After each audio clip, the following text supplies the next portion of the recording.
గురుగారు ఇదే విధంగా నీళ్లు నమలకూడదు, దంతాలు కొరుకుతూ పట్టుపట్టమని శబ్దం చేయకూడదు, చేతి వేళ్లు విరవకూడదు అని చెప్తూ ఉంటారు కదా, వీటిలో ఉన్నటువంటి అంతరార్థం ఏంటి మరి?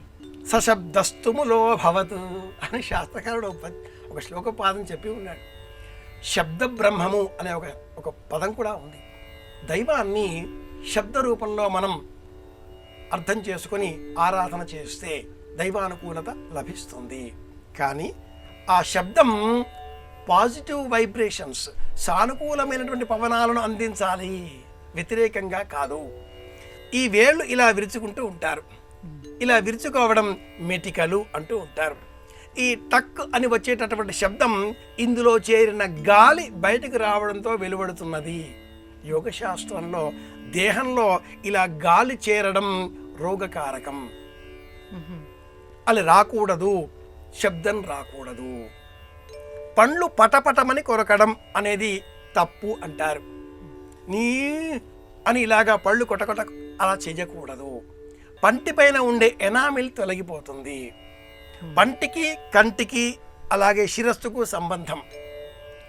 పన్నులు అంటే పన్ను లేదా ఈ దంతాలు క్షయమైనప్పుడు కంటి చూపు పందగిస్తుంది. పన్ను ఊడిపోయింది, జుత్తు రాలిపోతుంటుంది. పంటికి కంటికి జుత్తుకి సంబంధం కనుక పూర్వకాలంలో కొంచెం మోటు సామెత కావచ్చుగాక, వంటికి మురికి బలం, పంటికి పాచి బలం అని కూడా అనేటటువంటి వారు. 60 సెకండ్ల లోపల దంతధావనం చేసుకోవాలి, అంతేగాని అవి బాగా మెరవాలి అన్న పేరిట ఇప్పటికిప్పుడు తళతళమని తోమాలి అనే పేరిట వాటి అంతు చూస్తే అది త్వరగా అవి దంతక్షయం అనే వ్యాధిని మనకు కలిగిస్తాయి. కనుక పంటి పైన అంత కోపం ప్రయోగం చేయకూడదు. అలాగే గుడ్లు మిటకరించి చూడకూడదు. కాళ్ళు టప టపమని శబ్దం వచ్చేలాగా నడవకూడదు. భుజాన్ని విరుచుకొని నడవకూడదు. భూమి అదిరేలాగా గెంతకూడదు. అంటే నడక, మాట, చూపు, ప్రవర్తన, ఆహార విహారాలు అన్నీ కూడా ఒక పద్ధతి క్రమశిక్షణ. ఇందులో దైవత్వం ఉంది. అంతా మాదే అనే ప్రయత్నం చేసినటువంటి రాక్షసులు ఇలా ప్రవర్తించడం చేత అంతమయ్యారు. కనుక అలా చేయకూడదు. ఈ చేసే లక్షణాలన్నీ కూడా రాక్షస లక్షణాలు కనుక పెద్దవాళ్ళు వద్దు అన్నారు. ఇది ఇందులో ఉండే విశేషం.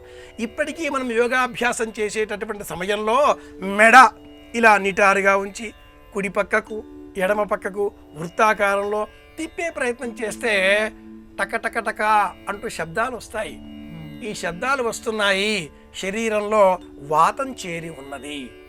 వాత, పిత్త, శ్లేష్మ, సన్నిపాత, జ్వర, క్షయ, పాండు, కుష్ఠు, శూల, అతిసార, ధాతుక్షయ, వ్రణ, మేహ, భగంధరములు అంటూ ఆయుర్వేద శాస్త్రంలో దేహానికి కలిగేటటువంటి వ్యాధులు 14 అని చెప్పినటువంటి ఈ శాస్త్రం, ఈ 14 విధాల వ్యాధులు రావడానికి మనం చేసేటటువంటి పండ్లు పటపటమని కొరకడం, వేళ్ళు ఇలా విరుచుకోవడం ఇది ప్రధాన కారణం అంటూ వివరిస్తుంది.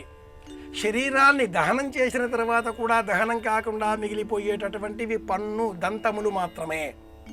వీటిని జాగ్రత్తగా కాపాడుకోవాలి. అలాగే దేహంలో ఉండేటటువంటి అస్థి సంచయము, వాటిని జాగ్రత్తగా కాపాడుకోవాలి. అది చెప్పడం కోసమే ఈ నియమం, ఈ ఆచారం.